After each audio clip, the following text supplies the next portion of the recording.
Is a man thinketh. James Allen. विषय सूची। विचार और चरित्र। मनुष्य अपने दिल में जैसा सोचता है वह वैसा ही होता है। यह कहावत मनुष्य के पूरे जीवन को ही सम्मिलित नहीं करती, बल्कि यह इतनी व्यापक है कि उसके जीवन के हर पहलू, हर दशा पर अपनी छाप बनाए रखती है। मनुष्य अक्षरशः वैसा ही बन जाता है जैसा वह सोचता है। उसका चरित्र उसके तमाम विचारों का ही योगफल है। जैसे एक पेड़ बीज से उगता है, बीज के बिना पेड़ नहीं उग सकता, उसी तरह मनुष्य द्वारा किए गए हर कार्य के पीछे अप्रत्यक्ष रूप में विचार रूपी बीज होता है, जिसके बिना वैसा कार्य हो ही नहीं सकता था। यह बात अनायास या पहले से अनियोजित माने गए कार्यों पर भी उतनी ही लागू होती है जितनी कि सोच समझ कर किए गए कार्यों पर। विचार का पुष्पित होना कार्य है, सुख और दुख उसके फल हैं। इसीलिए मनुष्य अपने जीवन रूपी बगीचे में अपने खुद के विचारों के कभी मीठे और कभी कड़वे फल संचय करता है। मन में निहित विचार ने हमें बनाया है। हम जो भी हैं वह अपने विचारों द्वारा गढ़े और निर्मित किए गए हैं। यदि मनुष्य के मन में बुरे विचार हैं तो उसके पास दुख इस प्रकार आता है जैसे बैल के पीछे पहिया। यदि कोई विचारों की पवित्रता को बनाए रखे तो निश्चय ही प्रसन्नता उसका पीछा इस तरह करती है जैसे उसकी अपनी परछाई। मनुष्य प्रकृति के नियमों के अनुसार बढ़ता है, न कि कृत्रिम साधनों से सृजित होता है, तथा कार्य और कारण छिपे हुए विचारों के परिमंडल में उतने ही निर्बाध और अविचल होते हैं जितने कि वे दृश्यमान और भौतिक जगत में दृष्टिगोचर होते हैं। महान और ईशतुल्य चरित्र कोई संयोग या कृपा से प्राप्त गुण नहीं है, बल्कि सही विचारधारा की ओर निरंतर किए गए प्रयास और एक लंबे समय तक ईशतुल्य विचारों से अपना संबंध बनाए रखने का स्वाभाविक परिणाम है। इसी तरह नीच और पाश्विक चरित्र भी ऐसे अधम विचारों को अपने मन में निरंतर बनाए रखने का परिणाम है। मनुष्य खुद ही अपने आप को बनाता या बिगाड़ता है। विचार रूपी शस्त्रागार में वह उन शस्त्रों को धीरे धीरे भरता चला जाता है जिनसे वह खुद का विनाश कर लेता है। वह उन उपकरणों को भी गढ़ता है जिनसे वह अपने लिए प्रसन्नता, शक्ति और शांति के शानदार भवनों का निर्माण करता है। विचार के सही चुनाव और सही उपयोग से मनुष्य दिव्य पूर्णता की ओर अग्रसर होता है। विचार के अनुचित और गलत उपयोग के कारण वह जानवर से भी गया गुजरा बन जाता है। इन दोनों छोर के बीच में चरित्र के विभिन्न क्रम होते हैं जिन्हें बनाने वाला और उन पर महारत हासिल करने वाला मनुष्य ही है। आत्मा से संबंधित जितने भी सुंदर सत्य हैं वे इस युग में पुनः स्थापित करके प्रकाश में लाए गए हैं। उनमें से कोई भी उतना आनंद प्रदान करने वाला या दिव्य वचन के फलीभूत होने का भरोसा देने वाला नहीं है जितना यह कि विचार का मालिक मनुष्य ही है, वही चरित्र को गढ़ने वाला और हालात, वातावरण एवं नियति को बनाने तथा संवारने वाला भी है।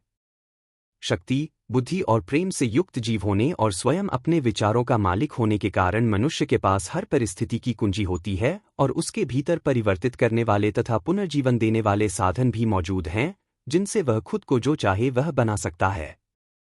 यहाँ तक कि अपनी सबसे कमजोर और परित्यक्त स्थिति में भी मनुष्य हरदम अपना मालिक ही रहता है, लेकिन अपनी कमजोरी और अधोगति की स्थिति में वह ऐसा बेवकूफ मालिक सिद्ध होता है जो अपने घरबार को भी ठीक से नहीं चला पाता।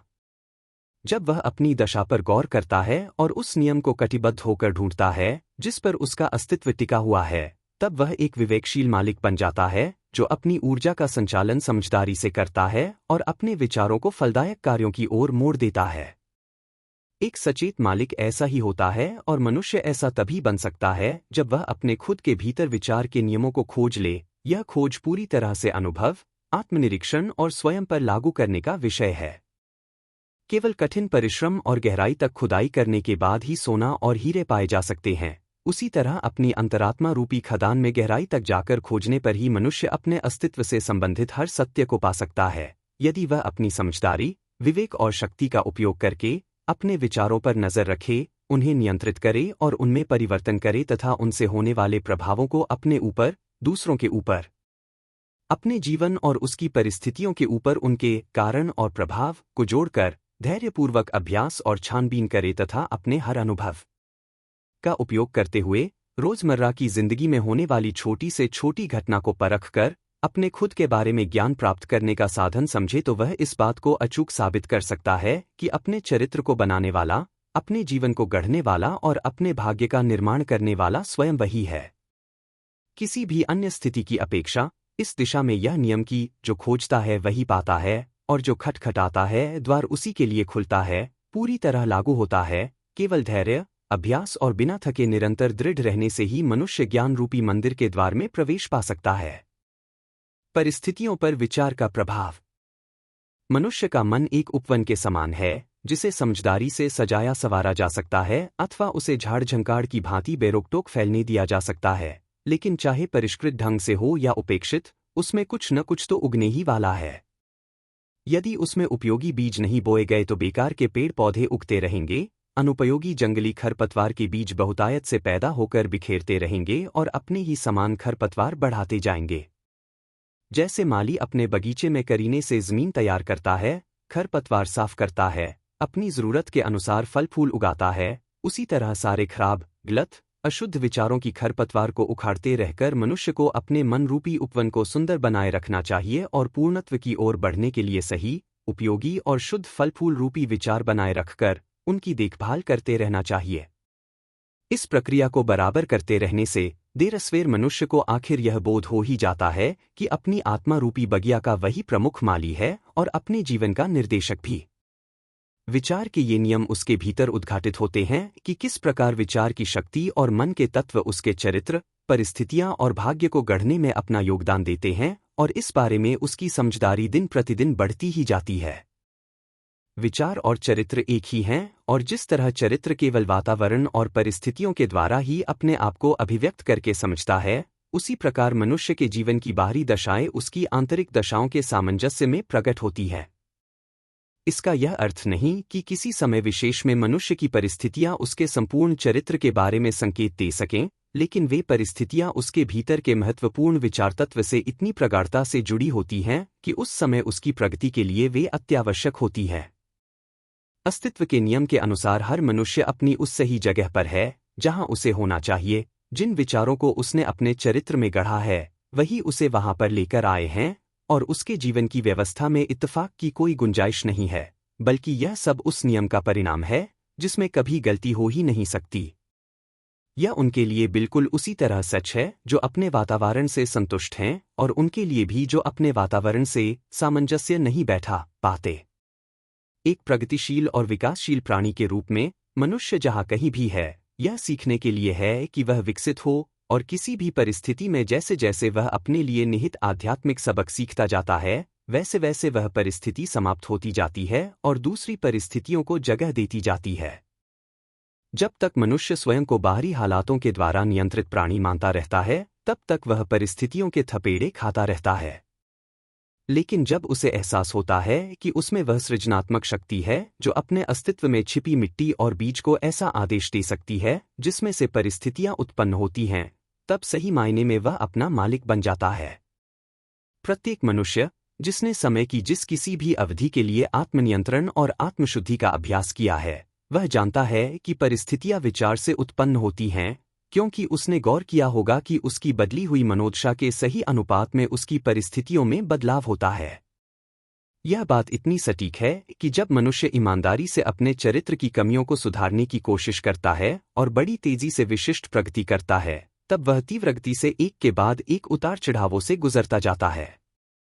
आत्मा उस चीज को आकर्षित करती है जिसे वह रहस्यमय रूप से अपने अंतर में कायम रखती है, वह उससे स्नेह करती है और उससे डरती भी है। वह अपनी संजोई हुई आकांक्षाओं की चरम सीमा पर पहुंचती है और अपनी बेलगाम इच्छाओं के स्तर तक गिरती जाती है, और परिस्थितियां ऐसे साधन हैं जिनसे आत्मा अपने कर्मों के अनुरूप अपने मकाम को प्राप्त करती है। हर बीज रूपी विचार जिसे बोया जाता है या जिसे मन में छिपाकर पनपने दिया जाता है, वह वहां अपनी जड़ें जमाकर अपनी तरह की पैदावार करता है, और देर सवेर वह क्रिया में फलीभूत हो जाता है तथा अवसर और परिस्थिति की अपनी फसल देता जाता है। अच्छे विचारों से अच्छे फल तथा बुरे विचारों से बुरे फल प्राप्त होते हैं। बाहरी परिस्थितियों का संसार विचारों के आंतरिक संसार के अनुसार अपने को आकार देता है। सुखद और दुखद दोनों ही बाहरी दशाएं व्यक्ति के मूलभूत कल्याण के लिए कारण बनती है। अपनी खुद की लगाई फसल काटने वाले के रूप में मनुष्य सुख और दुख दोनों से ही सीखता है। अंतर्मन की उन कामनाओं, आकांक्षाओं और विचारों का अनुगमन करते हुए जिनके द्वारा वह दूषित कल्पनाओं की पकड़ में आकर या दृढ़ निश्चय से मजबूत और उच्च प्रयास में लगे रहकर खुद को उनके अधीन होने देता है, मनुष्य आखिरकार अपने बाह्य जीवन में उनकी पूर्ति और सफलता पर पहुंचता है। वृद्धि और समझौते के नियम हर जगह लागू होते हैं। मनुष्य जेल में या भिखारियों के बीच भाग्य या परिस्थितियों के क्रूर अत्याचारों की वजह से नहीं, बल्कि अपनी अधम इच्छाओं और भ्रष्ट विचारों के रास्ते से पहुंचता है।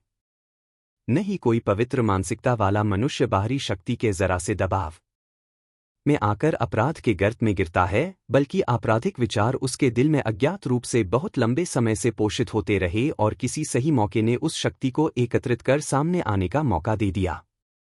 मनुष्य को बनाने वाली परिस्थितियां नहीं होती, वे केवल उसके सामने खुद उसी को उजागर करती हैं।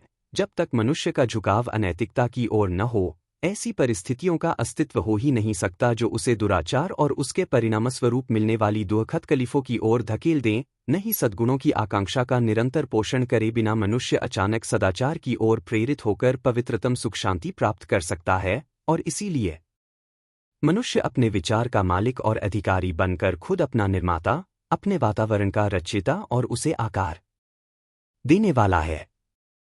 जन्म के समय भी आत्मा अपने आप आती है, धरती की इस यात्रा के हर कदम पर परिस्थितियों के उन संयोगों को आकर्षित करती है जो खुद उसकी अपनी पवित्रता या अपवित्रता, उसकी खुद की शक्ति या कमजोरी के प्रतिबिंब को उजागर करती है। मनुष्य उन चीजों को आकर्षित नहीं करते जो उन्हें चाहिए, बल्कि उसे आकर्षित करते हैं जो वे हैं। उनकी सनक, भ्रांतियां और महत्वाकांक्षाएं हर कदम पर निष्फल हो जाती हैं, लेकिन उनके आंतरिक विचार और इच्छाओं का पोषण उनके खुद के अच्छे या बुरे विचारों से होता है। हमारे अंतिम क्षण को आकार देने वाली दिव्यता हमारे भीतर ही है, और वही हमारी आत्मा है। मनुष्य ने खुद ही अपने आप को बेड़ियों से बांध रखा है। विचार और कर्म भाग्य के जेलर जैसे हैं, वे अधम होने के कारण सीमाबद्ध कर देते हैं। वे आजादी के फरिश्ते भी हैं, उदात्त होने के कारण वे मुक्ति देते हैं। मनुष्य को वह नहीं मिलता जिसकी वह इच्छा या याचना करता है, बल्कि वह मिलता है जो उसने ईमानदारी से कमाया है। उसकी इच्छाएं और याचनाएं तभी सुनी जाती हैं और पूरी होती हैं जब विचार और कर्म के साथ उनका सामंजस्य स्थापित हो जाता है। इस सच्चाई को समझने पर परिस्थितियों के खिलाफ लड़ना, इसका क्या मतलब है? इसका अर्थ यह है कि मनुष्य निरंतर बाहर दिखाई देने वाले प्रभाव से विद्रोह करता है, जबकि वह उसके कारण को हर समय अपने हृदय में पोषित करते हुए सुरक्षित रखता है। वह कारण चेतन दोष का रूप ले सकता है या एक अचेतन कमजोरी का, लेकिन चाहे वह कुछ भी हो, वह उसके स्वामी की हर कोशिश में हठपूर्वक बाधा डालता है और उसके सुधार के लिए चीख पुकार मचाता है। मनुष्य अपनी परिस्थितियों को सुधारने के लिए चिंतित हैं, लेकिन खुद को सुधारने के लिए वे तैयार नहीं हैं, इसीलिए वे दास्ता में जकड़े रहते हैं। जो मनुष्य खुद सूली पर चढ़ने से नहीं डरता, वह उस उद्देश्य को पूरा करने से कभी नहीं चुकेगा जिसका उसने मन बना लिया है। यह बात लौकिक चीजों पर भी उतनी ही लागू होती है जितनी पारलौकिक पर। जिस मनुष्य का एकमात्र लक्ष्य संपत्ति अर्जित करना है, उसे भी अपने लक्ष्य को प्राप्त करने से पहले अनेक व्यक्तिगत त्याग करने के लिए तैयार रहना पड़ता है। फिर जो कोई एक सुदृढ़ और संतुलित जीवन पाना चाहता है, उसे तो कितने ज्यादा त्याग करने के लिए तैयार रहना होगा। एक ऐसा मनुष्य है जो बिल्कुल ही कंगाल है। वह सदा ही इस बात के लिए चिंतित रहता है कि उसकी परिस्थितियों और घर के साधनों में सुधार आ जाए, फिर भी वह हर समय कामचोरी करता है और अपने इस व्यवहार को यह कहते हुए उचित ठहराता है कि उसे वेतन बहुत कम मिल रहा है। ऐसा मनुष्य उन सरल मूल सिद्धांतों को नहीं समझ पाता जो सच्ची संपन्नता का आधार हैं। अपनी कंगाली से उभरने के लिए वह पूरी तरह अयोग्य है, बल्कि असलियत तो यह है कि वह निष्क्रिय, भ्रामक और अमानवीय विचारों पर मनन करते हुए उन्हें क्रियान्वित करने के कारण कंगाली के गहरे गर्त को आकर्षित करता है।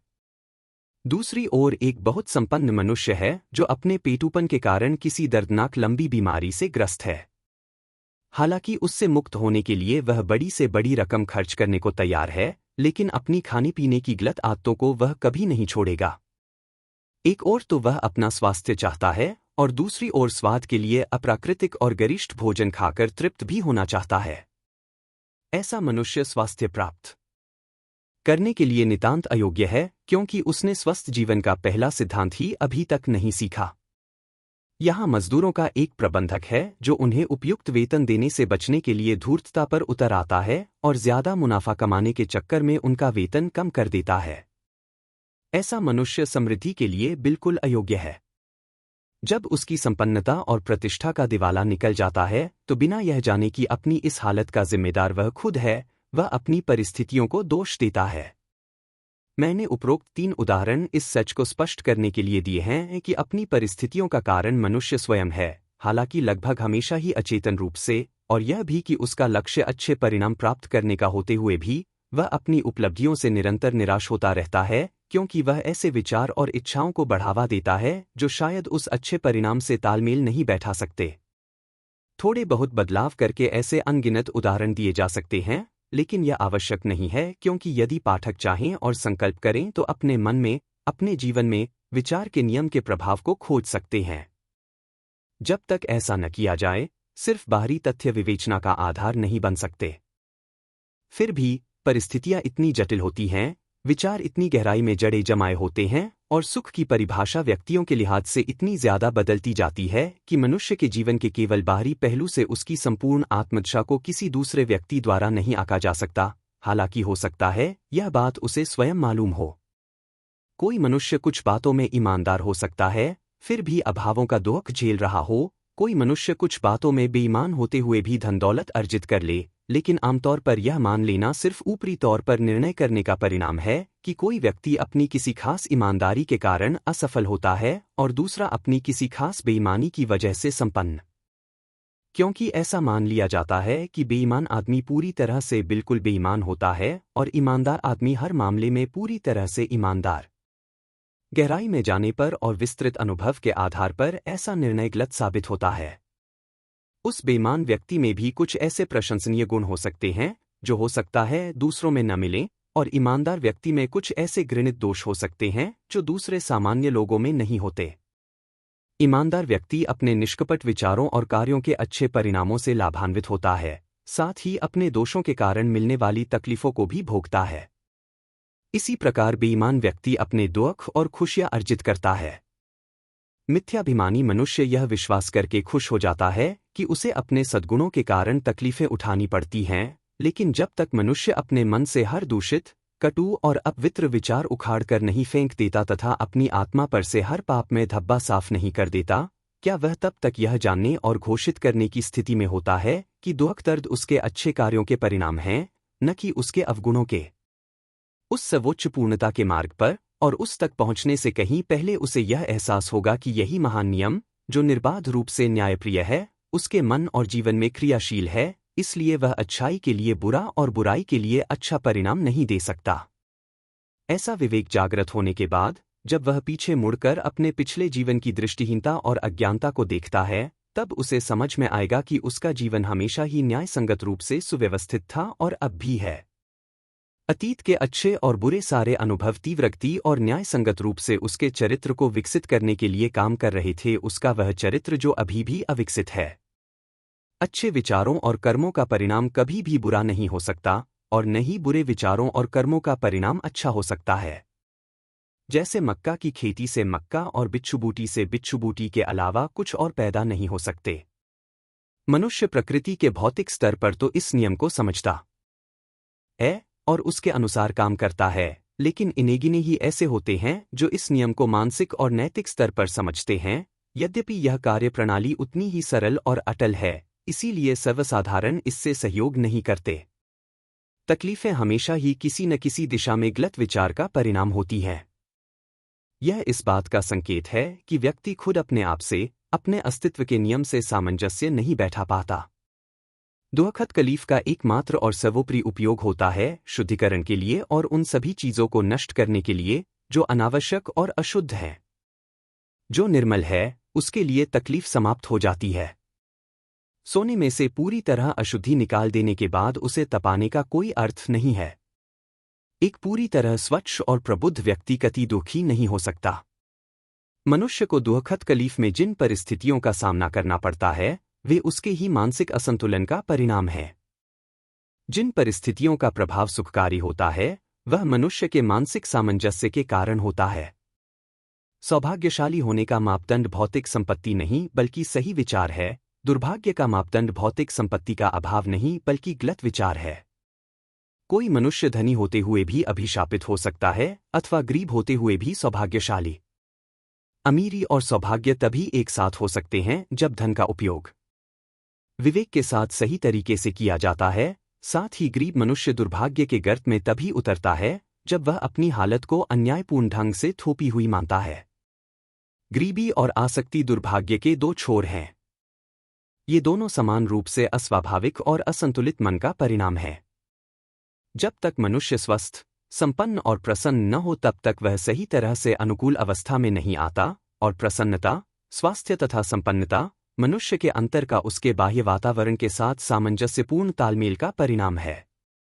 मनुष्य सही मायने में मनुष्य तभी बनता है जब वह झींकना और झिड़कना बंद कर देता है और उस अव्यक्त न्याय की खोज आरंभ कर देता है जो उसके जीवन को नियंत्रित कर रहा है। जब वह अपने मन को उस नियंत्रण करने वाले घटक के अनुकूल कर लेता है, तब वह दूसरों को अपनी हालत का जिम्मेदार ठहराना बंद कर देता है और खुद को महान और उदात्त विचारों से गढ़ने लगता है। वह परिस्थितियों से लड़ना बंद करके तेजी से अपनी प्रगति के लिए सहायक, साथ ही अपने अंतर में निहित संभावनाओं और छिपी हुई क्षमताओं को ढूंढने के साधन के रूप में उनका उपयोग करना शुरू कर देता है। ब्रह्मांड में सबसे प्रबल सिद्धांत व्यवस्था का है, अव्यवस्था का नहीं। न्याय जीवन की आत्मा और तत्व है, अन्याय नहीं। साथ ही इस संसार के आध्यात्मिक शासन को गढ़ने वाली और चलाने वाली शक्ति सदाचार है, भ्रष्टाचार नहीं।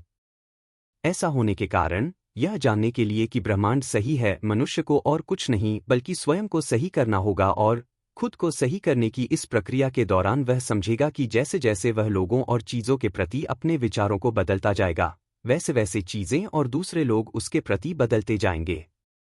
यह सत्य है और इसका प्रमाण हर व्यक्ति में है, और इसीलिए इसमें क्रमबद्ध आत्मविश्लेषण और आत्मनिरीक्षण द्वारा आसानी से जांच पड़ताल करने की गुंजाइश है। मनुष्य को अपने विचारों में आमूल परिवर्तन करने दीजिए और वह अपने जीवन की भौतिक दशाओं में होने वाले तीव्र परिवर्तनों के प्रभाव को देखकर चकित रह जाएगा। मनुष्य कल्पना कर लेते हैं कि विचार को छिपाकर रखा जा सकता है, लेकिन ऐसा हो ही नहीं सकता। ये तेजी से आदत में बदल जाते हैं और आदत घनीभूत होकर परिस्थिति में बदल जाती है। पाश्विक विचार नशे की लत और कामुकता में बदल जाते हैं, जो गरीबी और बीमारी की परिस्थितियों में घनीभूत हो जाते हैं। हर प्रकार के अपवित्र विचार तीव्र गति से दुर्बलता और किंकर्तव्य विमूढ़ता की आदत में बदल जाते हैं और प्रतिकूल यानी हानि पहुंचाने वाली परिस्थितियों में घनीभूत हो जाते हैं। भय, संदेह और दुविधा कमजोर, स्त्रैण, अनिश्चय की आदतों में बदल जाते हैं, जो असफलता, दरिद्रता और गुलामी भरी निर्भरता में घनीभूत हो जाते हैं। आलसीपन के विचार दुष्टता और बेईमानी की आदतों में बदल जाते हैं तथा अनियमितता और भिखारीपन की परिस्थिति में घनीभूत होते हैं। घृणापूर्ण और दंडात्मक विचार दोषारोपण और उग्रता की आदतों में बदल जाते हैं, जो फिर नुकसान और अत्याचार की परिस्थितियों में घनीभूत हो जाते हैं। सभी प्रकार के स्वार्थपूर्ण विचार स्वार्थीपन की आदतों में बदल जाते हैं, जो लगभग दुखद परिस्थितियों में घनीभूत होते हैं। दूसरी ओर हर प्रकार के सुंदर विचार कृपा और दयालुता की आदतें धारण कर लेते हैं, जो सद्भावपूर्ण और सुहावनी परिस्थितियों का स्वरूप ले लेती हैं। शुद्ध विचार आत्मसंयम और आत्मनियंत्रण की आदतों को धारण कर लेते हैं, जो शांति और प्रशांति की परिस्थिति का स्वरूप ले लेते हैं। बहादुरी, आत्मविश्वास और निर्णयात्मक विचार पुरुषोचित आदतों का रूप धारण कर लेते हैं, जो सफलता, प्रचुरता और स्वतंत्रता की परिस्थितियों में बदल जाते हैं। ऊर्जा से भरे विचार स्वच्छता, परिश्रम की आदतों का रूप धारण कर लेते हैं, जो आनंददायी परिस्थितियों में बदल जाती है। कोमल और क्षमाशील विचार कोमलता की आदतों का रूप धारण कर लेते हैं, जो संरक्षात्मक और परिरक्षित परिस्थितियों में बदल जाते हैं। प्रेमपूर्ण और स्वार्थरहित विचार निःस्वार्थी आदतों का रूप लेकर स्थायी संपन्नता और सच्ची समृद्धि की परिस्थितियों का स्वरूप ले लेते हैं। अच्छे या बुरे विचारों का कोई खास सिलसिला यदि चलता रहे तो वह चरित्र और परिस्थितियों पर अपना प्रभाव दिखाने से नहीं चूकता। हालांकि अपनी परिस्थितियों का चुनाव मनुष्य सीधे सीधे तो नहीं कर सकता, लेकिन अपने विचारों का चुनाव करके वह निश्चय ही अपनी परिस्थितियों को ढाल सकता है। हर मनुष्य के उन विचारों को प्रकृति संतुष्ट करने में मदद करती है जिन्हें वह बहुत ज्यादा बढ़ावा देता है, तथा अच्छे और बुरे दोनों प्रकार के विचारों को बहुत तेजी से उभार कर ऊपर ले आने का अवसर प्रदान करती है। मनुष्य को अपने दोषयुक्त विचारों से मुक्त होने दो, सारा संसार उसकी ओर स्नेहपूर्ण होकर उसकी मदद करने के लिए तैयार हो जाएगा। उसे अपने कमजोर और दूषित विचारों को दूर कर लेने दो और बस देखो। उसके मजबूत इरादों में मदद के लिए हर कदम पर अनेक मौके सामने उभर आएंगे। उसे अच्छे विचारों को प्रोत्साहित करने दो और कोई भी बदकिस्मती उसे गरीबी और शर्मिंदगी की मजबूरी से बांध नहीं सकेगी। यह दुनिया रंगों के विभिन्न संयोजन का क्लाइडस्कोप या बहुरूपदर्शी है जो आपके निरंतर बदलते विचारों की अतिसंवेदनशील समायोजित तस्वीरों को पल पल आपके सामने उभारता है। तो तुम वही बनोगे जो बनने के लिए तुम कटिबद्ध हो। असफलता को उसका मिथ्या संतोष लेने दो उस निर्दोष शब्द वातावरण में, परंतु आत्मा उसे तिरस्कृत कर मुक्त है। यह समय और आकाश को जीत लेती है, मौके रूपी उस शेखीबाज छलिया को डराकर और हालात की तानाशाही को आदेश देकर मुकुट उतार, सेवक की जगह भर दो। मानवीय इच्छा शक्ति, वह अदृश्य शक्ति, अमर आत्मा की संतान, किसी भी लक्ष्य के लिए चीर कर राह बना सकती है, भले ही ग्रेनाइट की दीवार बीच में हो। देरी होने पर धैर्य मत खो, बस इंतजार करो समझदारी से। जब आत्मा उठकर आज्ञा देती है, देवी देवता भी आज्ञा पालन को तत्पर रहते हैं। विचार का स्वास्थ्य और शरीर पर प्रभाव। शरीर मन का सेवक है। यह मन के क्रियाकलापों का पालन करता है, चाहे वे जानबूझकर चुने गए हों या स्वतः ही व्यक्त किए गए हों। अनैतिक विचारों के आदेश पर शरीर तेजी से बीमारी और सड़न के गर्त में धंस जाता है। सुंदर और सुखद विचारों के आदेश पर वह सुंदरता और यौवन रूपी वस्त्र धारण कर लेता है। बीमारी और स्वास्थ्य जैसी परिस्थितियां मूलतः विचार में होती हैं।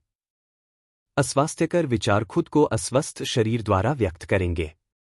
ऐसा माना गया है कि डर के विचार मनुष्य को इतनी तेजी से मार सकते हैं जैसे पिस्तौल की गोली, और वाकई में वे हजारों लोगों को निरंतर मार रहे हैं, हालांकि धीरे धीरे। बीमारी उन्हीं को होती है जो बीमारी से भयभीत रहते हैं। चिंता तुरंत ही पूरे शरीर के मनोबल को तोड़कर बीमारी के प्रवेश का रास्ता खोल देती है, जबकि दूषित विचार शीघ्र ही स्नायुतंत्र को छिन्न भिन्न कर देते हैं, भले ही कोई भौतिक रूप से उनमें आसक्त न हो। दृढ़, पवित्र और सुखद विचार शरीर को मनोहरता और ओज से सशक्त बनाते हैं। शरीर एक कोमल और प्लास्टिक अर्थात आसानी से मुड़ जाने वाला यंत्र है जो सहज ही उन विचारों के लिए प्रतिक्रिया देता है जिनसे वह प्रभावित होता है, और विचार की आदतें अपने अच्छे या बुरे प्रभाव उन पर दिखाएंगी। मनुष्य जब तक दूषित विचार फैलाता जाएगा, तब तक उसमें प्रवाहित होने वाला रक्त अशुद्ध और जहरीला रहेगा। छलकपट से रहित हृदय से स्वच्छ शरीर और विशुद्ध जीवन बनता है। कलुषित मन से भ्रष्ट शरीर और कलुषित जीवन उत्पन्न होता है। विचार कर्म, जीवन और अभिव्यक्ति का झरना है। इस झरने को पवित्र बनाएं और सब कुछ पवित्र हो जाएगा। जब तक मनुष्य अपने विचारों को नहीं बदलेगा, तब तक खानपान बदलने से उसे कोई मदद नहीं मिलेगी। जब मनुष्य अपने विचारों को शुद्ध बना लेता है, तब उसे तामसिक भोजन की कामना नहीं रहती। स्वच्छ विचारों से स्वच्छ आदतें बनती हैं। वे तथाकथित संत जो नहाते नहीं हैं, वास्तव में संत नहीं हैं। वह जिसने अपने विचारों को शुद्ध करके दृढ़ता प्रदान की है, उसे नुकसान पहुंचाने वाले सूक्ष्म जीवों को महत्व नहीं देना है। यदि आप स्वयं अपने शरीर की रक्षा करना चाहते हैं, तो आप अपने मन को चौकन्ना रखिए। यदि आप अपने शरीर को नया जीवन प्रदान करना चाहते हैं, तो सबसे पहले अपने मन को सुंदर बनाएं। द्वेष, ईर्ष्या, निराशा, विषाद के विचार शरीर के स्वास्थ्य और रौनक को खत्म कर देते हैं। अप्रिय चेहरा अकस्मात ही नहीं आ जाता, बल्कि यह कटु विचारों द्वारा बनता है। झुर्रियां जो चेहरे को बिगाड़ती हैं, उनका कारण है मूर्खता, दुर्वासना और घमंड। मैं एक 96 वर्ष की महिला को जानता हूं जिसका चेहरा किसी अबोध लड़की जैसा दीप्तिवान है। एक और आदमी है जो अधेड़ उम्र के करीब है, जिसके चेहरे पर चिंता की रेखाएं बड़े बेमेल रूप में खींची रहती हैं। पहला चेहरा मधुर और खुशनुमा स्वभाव का परिणाम है, जबकि दूसरा है दुर्वासना और असंतोष का परिणाम। आपको तब तक मधुर और आरोग्यजनक आवास नहीं मिल सकता जब तक आप अपने कमरे में हवा और सूर्य के प्रकाश को निर्बाध रूप से न आने दें। इसीलिए मन में खुशी, सद्भाव और प्रशांतता के विचार का सिर्फ सरलता से प्रवेश होने का परिणाम होता है स्वस्थ शरीर और तेजस्वी, सुखद, शांत मुखमंडल। वयोवृद्धों के चेहरों पर सहानुभूति द्वारा बनी झुर्रियां होती हैं, दूसरों के चेहरे पर सशक्त और पवित्र विचारों का प्रभाव होता है, जबकि अन्य के चेहरों पर दुर्वासना का प्रभाव होता है। कौन उन्हें पहचान नहीं पाएगा? वे लोग जो ईमानदारी से जीवन यापन करते हैं, उनके लिए उम्र ढलते सूर्य के समान शांत, प्रशांत और मृदुल होती है। मैंने हाल ही में एक दार्शनिक को उसकी मृत्युशैया पर देखा है। वह सिर्फ उम्र से ही वृद्ध था। जितनी मधुरता और शांति से उसने अपना जीवन जिया था, उसकी मृत्यु भी वैसी ही थी। शरीर की बीमारियों को दूर करने के लिए प्रसन्नता से भरे विचारों जैसा और कोई डॉक्टर नहीं होता है। दुख और व्यथा की छाया को हटाने के लिए सद्भाव अथवा अपनापन दर्शाकर सांत्वना प्रदान करने के अतिरिक्त और कुछ नहीं हो सकता। लगातार कटुता, संदेह, ईर्ष्या और दुर्भावपूर्ण विचारों में रहना बिल्कुल ऐसा ही है मानो खुद के बनाए हुए बंदीगृह में कैद रहना। लेकिन सभी के बारे में अच्छा सोचना, सभी के साथ प्रसन्न रहना, धैर्यपूर्वक सभी में अच्छाइयों को ढूंढने का प्रयास करना, ऐसे निस्वार्थ विचार ही स्वर्ग के द्वार हैं और दिन प्रतिदिन हर प्राणी के प्रति शांति के विचार बनाए रखने वालों को अनुपम शांति मिलेगी। विचार और उद्देश्य। जब तक विचारों को उद्देश्य से न जोड़ दिया जाए, तब तक कोई भी बौद्धिक उपलब्धि नहीं होती। जीवन रूपी भवसागर में विचारों के मस्तूल वाला छोटा जहाज अधिकतर इधर-उधर भटकता रहता है। लक्ष्य विहीनता एक दुर्गुण है और इधर-उधर भटकना उस व्यक्ति के लिए जारी नहीं रहना चाहिए जो विनाश और विध्वंस से साफ बचकर निकल जाना चाहता है। वे लोग जिनके लिए जीवन में कोई विशेष उद्देश्य नहीं है, वे स्वयं पर तरस खाते हैं और आसानी से छोटी-छोटी चिंताओं, दुख, दर्द और तकलीफों के शिकार हो जाते हैं, जैसे कि जानबूझकर किए गए पाप कर्म, भले ही किसी दूसरे रास्ते से किए गए हों। ये सभी बातें कमजोरियों को दर्शाती हैं, जिनका परिणाम होता है नुकसान, अप्रसन्नता और असफलता, क्योंकि शक्ति से विकसित होने वाले इस ब्रह्मांड में कमजोरी हमेशा के लिए कायम नहीं रह सकती। मनुष्य को अपने हृदय में किसी न्यायसंगत उद्देश्य को धारण करना चाहिए और उसे पूरा करने के लिए कृतसंकल्प होना चाहिए। इस उद्देश्य को उसे अपने विचारों का केंद्र बिंदु बनाना चाहिए। उस समय विशेष में उसके स्वभाव के अनुसार यह आध्यात्मिक आदर्श या किसी सांसारिक विषय का रूप ले सकता है, लेकिन यह जो भी हो, उसे अपनी विचार शक्ति उस विषय पर केंद्रित रखनी चाहिए जिसे उसने अपने सामने संकल्प के रूप में रखा है। इस उद्देश्य को उसे अपना सबसे महत्वपूर्ण कर्तव्य मानना चाहिए और उसे प्राप्त करने के लिए खुद को समर्पित करना चाहिए। अपने विचारों को क्षणभंगुर भ्रांतियों, लालसाओं और कल्पनाओं में भटकने नहीं देना चाहिए। आत्मनियंत्रण और विचार की सच्ची एकाग्रता के लिए यह राजमार्ग है। यहाँ तक कि अगर वह बार बार अपना उद्देश्य पूरा करने में असफल हो जाता है, जैसा कि उसका असफल होना तय है, जब तक कि वह इस कमजोरी को दूर न कर ले, इस तरह प्राप्त चरित्र की शक्ति उसकी सच्ची सफलता का मापदंड होगी और भविष्य के लिए सामर्थ्य और विजय का एक नया प्रारंभिक बिंदु तैयार करेगी। वे लोग जो एक महान उद्देश्य का बोध रखने के लिए तैयार नहीं हैं, उन्हें कर्तव्य के दोषमुक्त अनुपालन के लिए अपने विचारों को एक महान उद्देश्य पर केंद्रित कर लेना चाहिए, भले ही उनका काम कितना ही नगण्य क्यों न लगे। केवल इसी प्रकार से विचारों को एकत्रित करके केंद्रित किया जा सकता है और दृढ़ निश्चय और ऊर्जा विकसित की जा सकती है। ऐसा कर लेने पर कुछ भी शेष नहीं रह जाता जिसे पूरा न किया जा सके। अपनी कमजोरी को जानते हुए और इस सत्य पर विश्वास करते हुए कि प्रयास और अभ्यास से ही शक्ति विकसित की जा सकती है, सबसे कमजोर आत्मा भी इस पर विश्वास करते हुए तुरंत प्रयास करना शुरू कर देगी। प्रयास पर प्रयास, धीरज पर धीरज और शक्ति पर शक्ति जुड़ते जाने से आत्मा कभी विकसित होना बंद नहीं करेगी और आखिरकार दिव्यता के समान सशक्त हो जाएगी।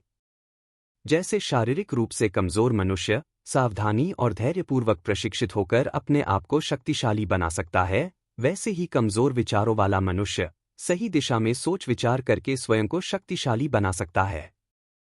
निरुद्देश्यहीनता तथा कमजोरी को दूर करने के लिए और संकल्प के साथ विचार करना शुरू करने के लिए ऐसे शक्तिशाली लोगों की श्रेणी में प्रवेश करना चाहिए जो असफलता को उपलब्धि के लिए केवल एक राह मानते हैं, जो सभी दशाओं को अपने निर्माण में सहायक बना लेते हैं, जो पूरी शक्ति से सोचते हैं, निडरता से कोशिश करते हैं और निपुणता से कार्य का संपादन करते हैं।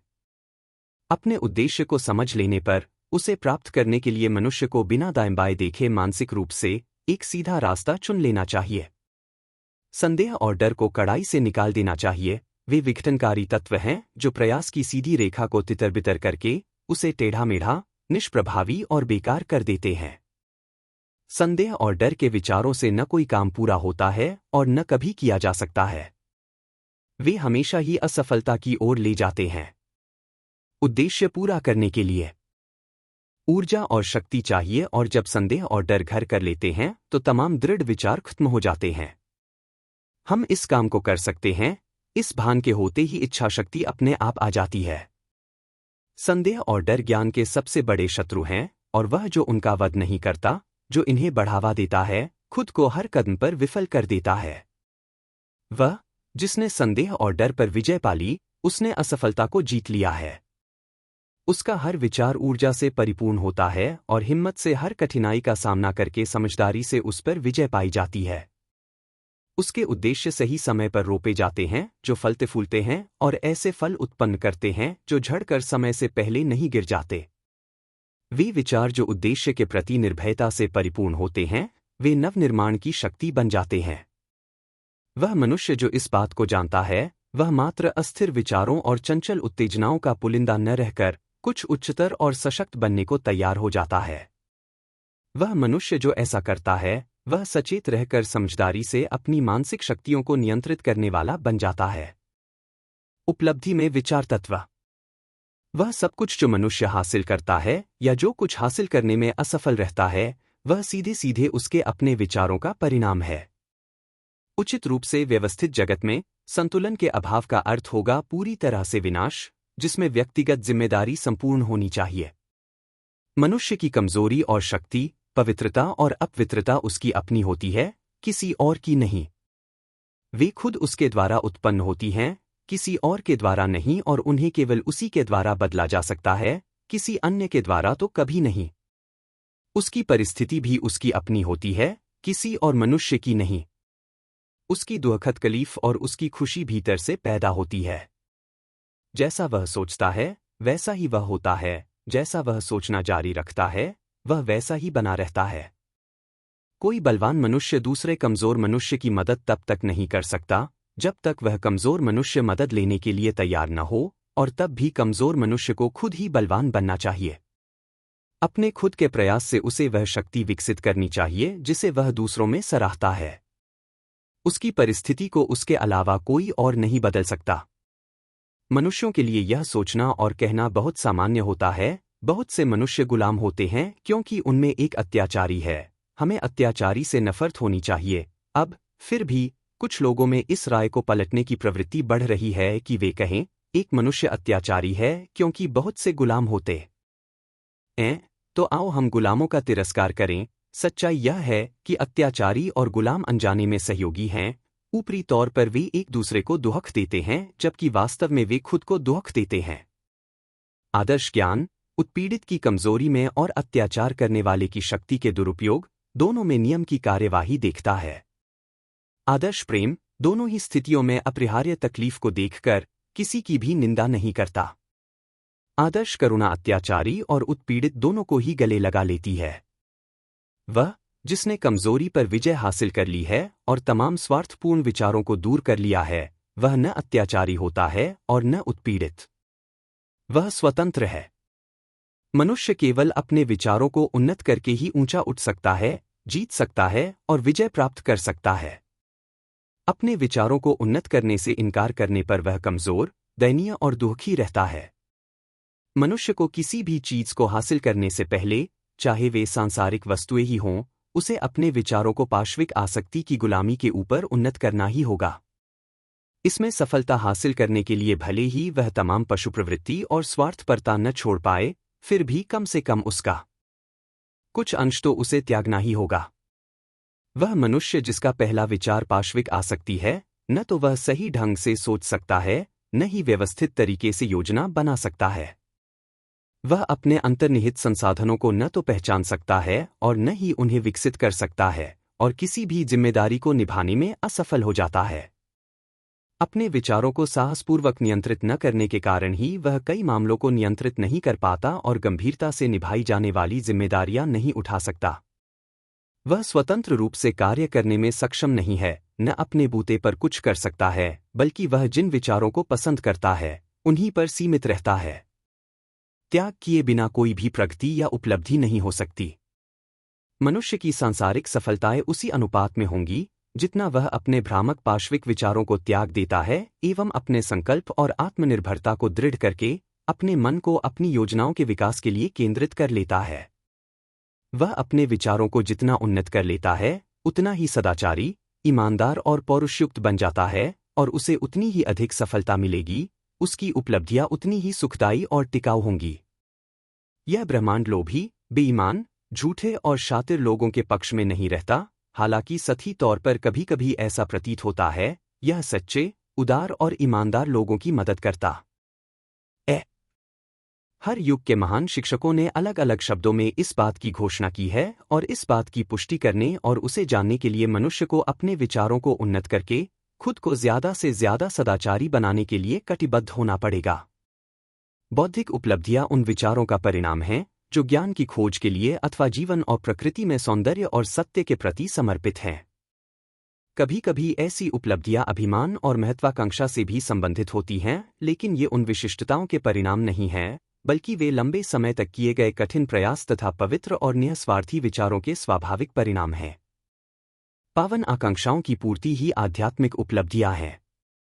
जो मनुष्य उन्नत और महान विचारों की संकल्पना में निरंतर रहता है, जो हर शुद्ध और निःस्वार्थ वस्तु में बसता है, जिस प्रकार सूर्य अपनी पराकाष्ठा और चंद्रमा अपने पूर्णत्व तक पहुंचता है, निःसंदेह ऐसा मनुष्य अपने चरित्र में विवेकशील और उदात्त बन जाता है और प्रभावशाली एवं सौभाग्यशाली स्थिति तक पहुंच जाता है। किसी भी प्रकार की उपलब्धि प्रयास का प्रतिफलन और विचारों का सिरताज है। आत्मनियंत्रण, संकल्पना, परिशुद्धता, नीतिपरायणता और सही दिशा निर्देशित विचारों की सहायता से मनुष्य का उत्थान होता है। पशुता, निष्क्रियता, अशुद्धता, भ्रष्टाचार और भ्रामक विचार मनुष्य के पतन का कारण होते हैं। मनुष्य संसार में उच्च कोटि की सफलता हासिल कर सकता है और आध्यात्मिक क्षेत्र में भी बुलंदियों तक जा सकता है, लेकिन अभिमानी, भ्रष्ट और स्वार्थी विचारों को अपने ऊपर हावी होने देने पर फिर से वह निर्बलता और दुर्भाग्य के गर्त में गिर जाता है। सही विचार द्वारा प्राप्त विजय को सजगता से ही बरकरार रखा जा सकता है। सफलता के प्रति आश्वस्त रहने पर कई लोग एहतियात नहीं बरतते और शीघ्र ही असफलता की ओर फिसलने लगते हैं। सभी उपलब्धियां, चाहे वे व्यावसायिक, बौद्धिक या आध्यात्मिक जगत की हों, वे निश्चित रूप से प्रत्यक्ष विचारों का परिणाम होती हैं, जो एक ही नियम द्वारा शासित हैं और एक ही तरीके की हैं। उनमें अंतर केवल उपलब्धि के विषय का होता है। वह जो कम हासिल करना चाहता है उसे कम त्याग करना पड़ेगा, वह जो अधिक हासिल करना चाहता है उसे अधिक त्याग करना पड़ेगा, और जो उच्चतम को हासिल करना चाहता है उसे महान त्याग करना पड़ेगा।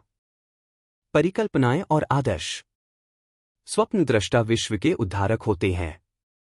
जिस तरह अदृश्य संसार दृश्य संसार को संभाले रखता है, इसी प्रकार अपनी तमाम तकलीफों, गुनाहों और घृणित कार्यों की वजह से मनुष्य अपने एकमात्र स्वप्न दृष्टा के सुंदर दृश्यों से पोषित होता है।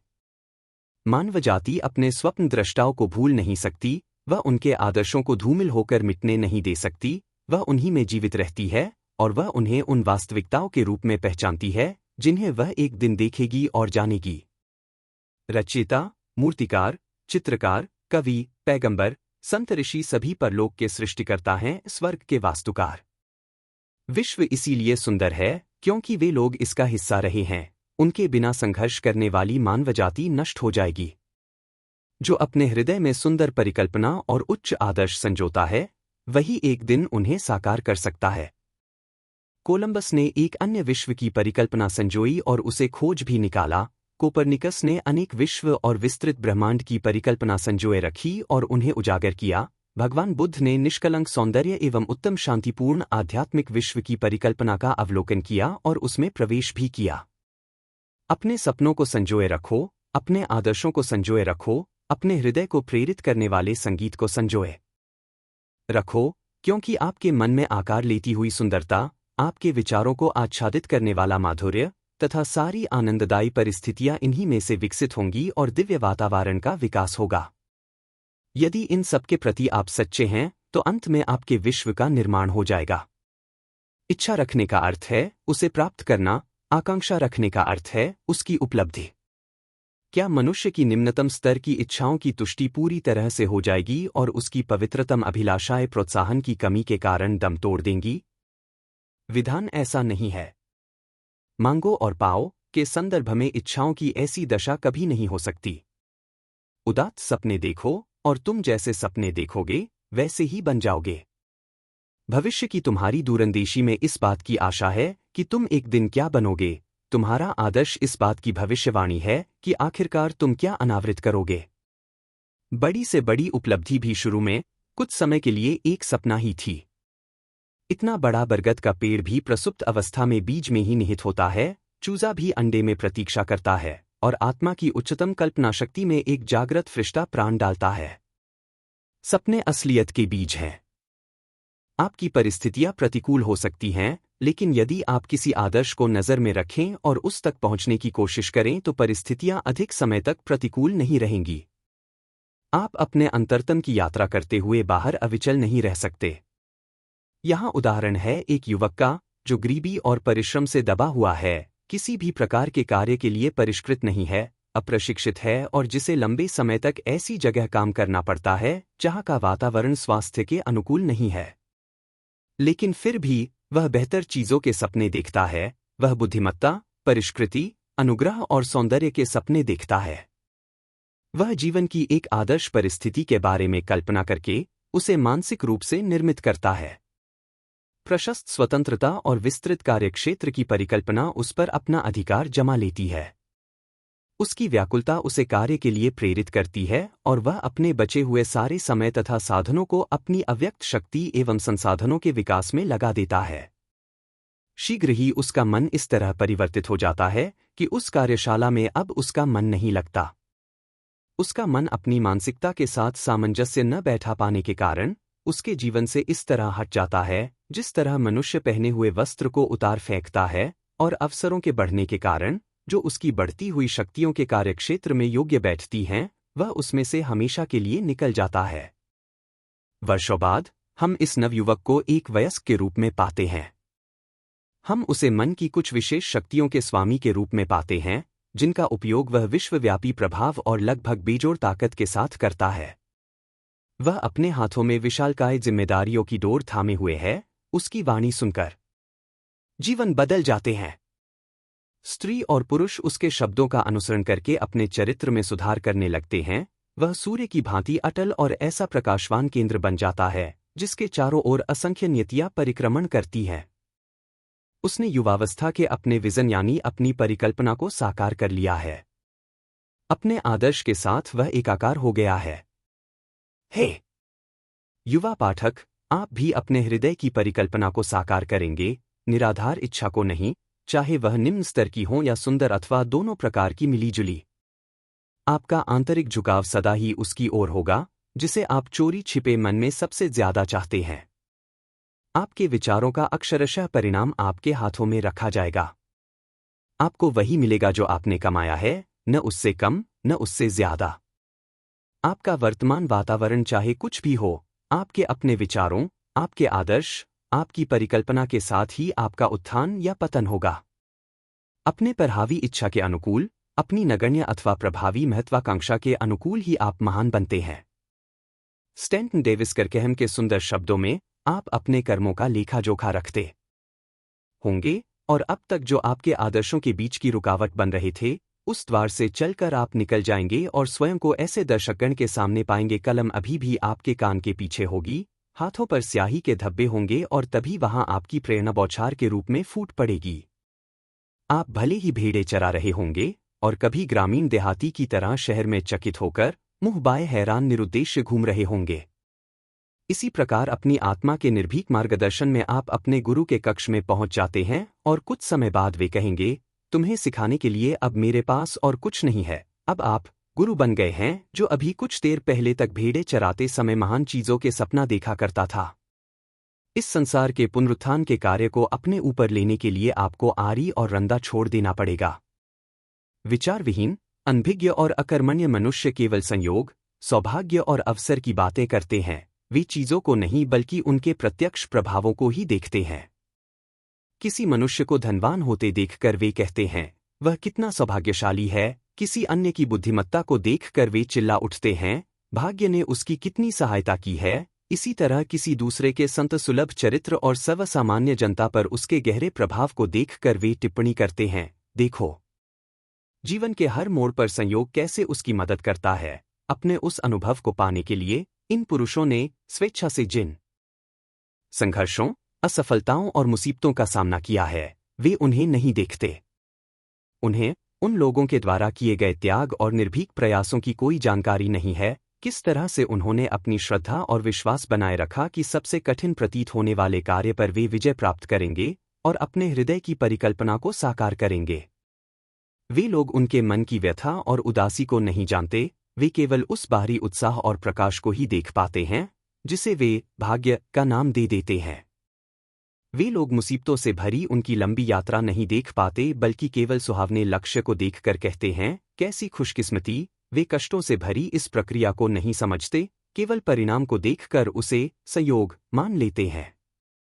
सभी मानवीय मामलों में प्रयास और परिणाम होते हैं, और प्रयास की दृढ़ता ही परिणाम का परिमाण है, संयोग नहीं। शक्तियाँ, भौतिक, बौद्धिक, आध्यात्मिक संपत्ति रूपी उपहार प्रयास के वे फल हैं जो पूर्ण किए गए विचार, पूरे किए गए लक्ष्य और साकार की गई परिकल्पनाएं हैं। जिस परिकल्पना को आप अपने मन में गौरवान्वित करते हैं, जिस आदर्श को आप अपने हृदय के सिंहासन पर आसीन करते हैं, इसी के द्वारा आप अपने जीवन को निर्मित करेंगे और आप यही बनेंगे। प्रशांति। मन की शांति समझदारी के बहुमूल्य सुंदर रत्नों में से एक है। यह लंबे समय तक धैर्यपूर्वक किए गए आत्मनियंत्रण के प्रयास का परिणाम है। इसकी मौजूदगी परिपक्व अनुभव का संकेत है और विचार के नियमों और उनके संचालन के सामान्य ज्ञान से कहीं अधिक है। मनुष्य उसी अनुपात में शांत रहता है जितना कि वह स्वयं को विचारों द्वारा विकसित जीव समझता है, क्योंकि ऐसे ज्ञान के लिए दूसरों के बारे में यह समझना जरूरी हो जाता है कि वे लोग उनके खुद के विचारों का परिणाम हैं। और जैसे जैसे वह सही समझ विकसित करता जाता है तथा कारण और प्रभाव के फलस्वरूप अधिकाधिक स्पष्टता से चीजों के आपसी संबंधों को देखता है, वह संतुलित, स्थिर और शांत बना रहता है तथा जरा सी बात पर परेशान और दुखी होकर आग बबूला हो जाना और बात का बतंगड़ बनाना बंद कर देता है। शांत प्रवृत्ति का मनुष्य खुद को काबू में रखना सीखकर यह जान लेता है कि खुद को दूसरों के अनुकूल कैसे बनाया जाए। बदले में वे उसकी आध्यात्मिक शक्ति का सम्मान करते हैं और महसूस करते हैं कि वे उससे कुछ सीख सकते हैं और उस पर भरोसा कर सकते हैं। मनुष्य जितना ही भीतर से शांत होता जाता है, भलाई के प्रति उसकी सफलता, उसका प्रभाव और उसकी शक्ति उतनी ही अधिक होती जाती है। एक सामान्य व्यापारी भी अनुभव करेगा कि जैसे जैसे वह आत्मनियंत्रण और धीरज विकसित करता है, अपने व्यापार में वह उतनी ही अधिक संपन्नता प्राप्त करता है, क्योंकि लोग सदा ही ऐसे मनुष्य के साथ संबंध रखना पसंद करेंगे जिसका आचरण प्रभावशाली रूप से संयमित होता है।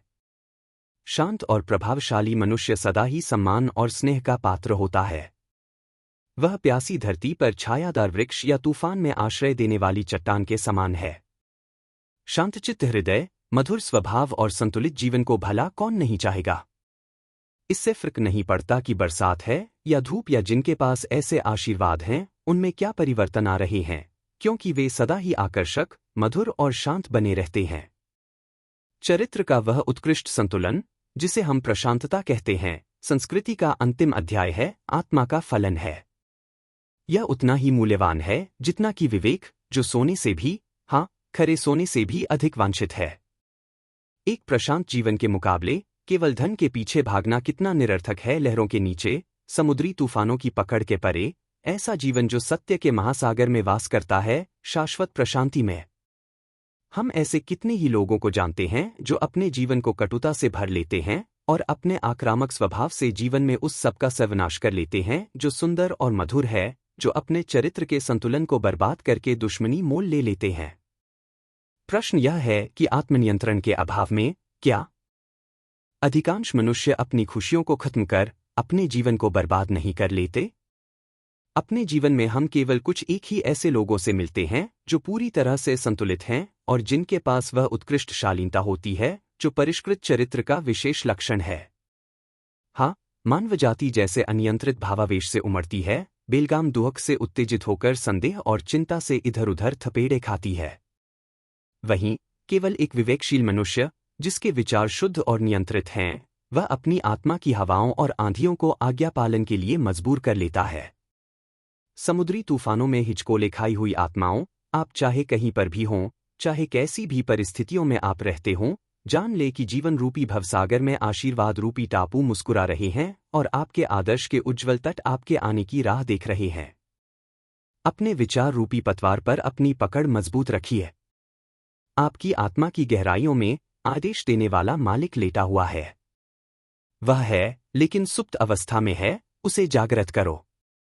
आत्मनियंत्रण मनोबल है, सही विचार निपुणता है, प्रशांतता शक्ति है। अपने हृदय में यह भाव बनाएं, नीरव शांति, शांत बने रहें।